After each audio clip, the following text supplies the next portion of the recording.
এ কি?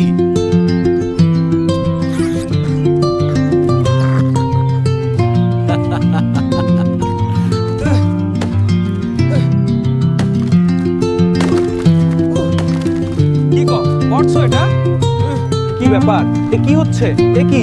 হ্যাঁ, ওটা আমাকে দাও, ওটা আমার। আরে উপরে উঠছিস কেন? হ্যাঁ, নেমে আয়, নাম নাম বলছি।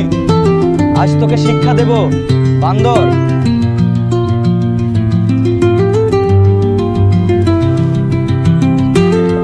আরে বান্দরটা ভয় পেয়েছে। হায় হায়, খাবার সব ফেলে দিল। নকল করতে গিয়ে ধরা পড়লে